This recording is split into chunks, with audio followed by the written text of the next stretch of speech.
Hello students, welcome to the class. Today we will discuss about the climate. Class 7, chapter 7, weather and climate and adaptations. Last lecture में आपने weather के बारे में पढ़ा था, जैसे कि वेदर क्या होता है, एक शॉर्ट टर्म कंडीशन होती है जो थोड़े से टाइम के लिए होता है, फिर वो चेंज हो जाता है। मतलब प्लेस टू प्लेस भी आप बोल सकते हो कि वो वेरी करता है, मतलब चेंज होता रहता है। उसके अपोजिट आता है क्लाइमेट, जो कि एक ब्रॉड कंसेप्ट है, यानी कि काफ़ी लंबे समय तक चलता है। जो क्लाइमेट होता है उसको हम एक तरह से बोल सकते हैं कि over a long period of time के लिए जो स्टे करता है, इसका जो मिनिमम वैल्यू होती है वो 25 ईयर्स की होती है। जैसे कि आप राजस्थान की बात करते हो तो वहाँ का जो क्लाइमेट होता है मैक्सिमम वहाँ पे हॉट ही रहती है और एरिड कंडीशन होती है। एरिड का मतलब होता है ड्राई कंडीशन, काफ़ी सूखा रहता है और हमेशा वहाँ पे गर्मी ही रहती है। इसके अपोजिट अगर आप एक किसी हिल स्टेशन की बात करते हैं, हिल स्टेशन यानी कि किसी पहाड़ी इलाका जैसे कि शिमला की बात करते हैं, तो वहाँ का जो क्लाइमेट रहता है वो ठंडा ही रहता है और जो काफ़ी लंबे समय तक ही रहता है। ऐसा नहीं होता कि वहाँ पे एक जगह पे आप देख रहे हो कि गर्मी है फिर दूसरे वहाँ पे सर्दी हो जाती है। वहाँ पे मैक्सिमम जो रहता है ये कंडीशन वो आपकी कोल्ड ही रहती है। फिर आपका आता है क्लाइमेट चार्ट।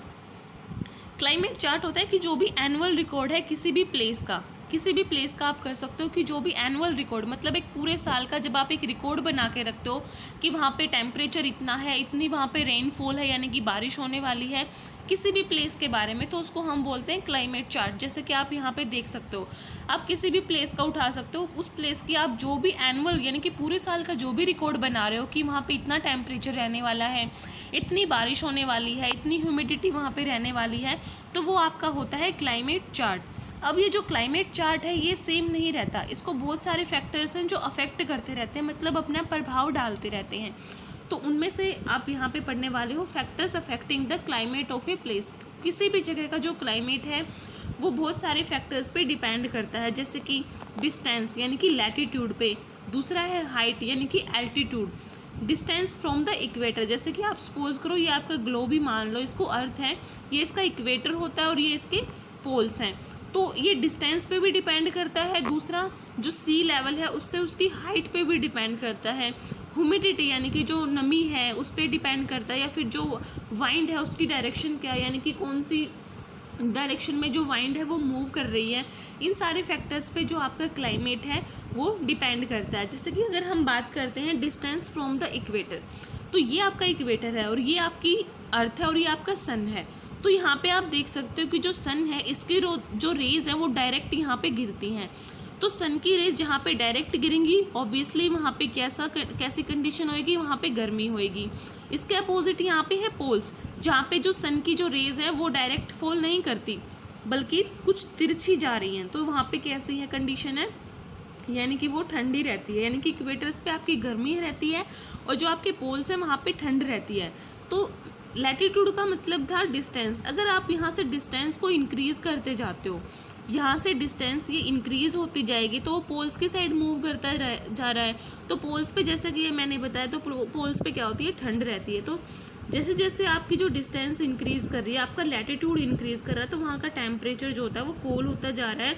और यही रीज़न है कि जो इक्वेटर पे आपकी गर्मी रहती है यानी कि वार्मर रहता है और पोल्स पे आपका कूल रहता है, क्योंकि वहाँ पे पोल्स पे क्या आपकी जो सन रेज हैं वो कैसी हैं, स्लैंटिंग यानी कि तिरछी वहाँ पे गिरती हैं, और जबकि इक्वेटर पे वो डायरेक्ट फॉल करती हैं। दूसरा आपका आता है एल्टीट्यूड यानी कि height from the sea level.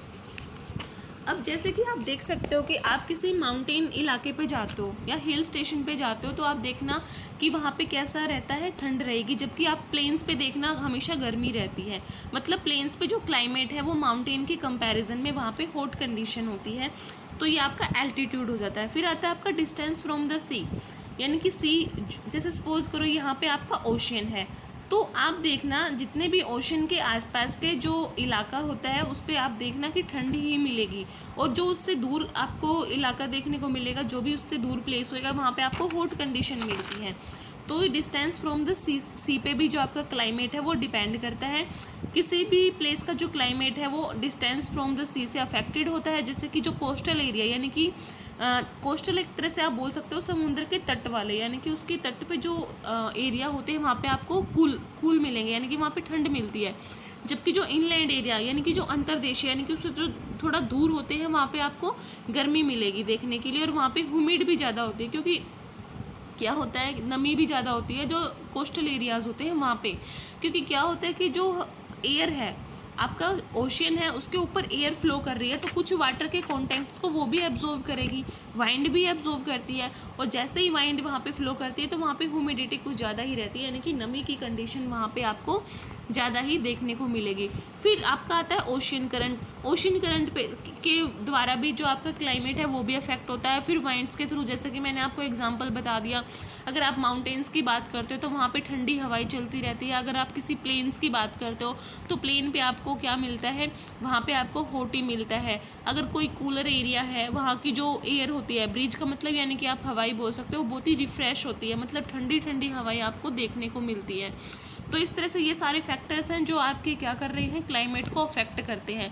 Next इसमें आता है वेदर और क्लाइमेट में डिफरेंस, ये आपने खुद स्टडी करना है। आज के लिए बस इतना ही। नेक्स्ट हम स्टडी करेंगे adaptations in animal to the different climates. Thank you.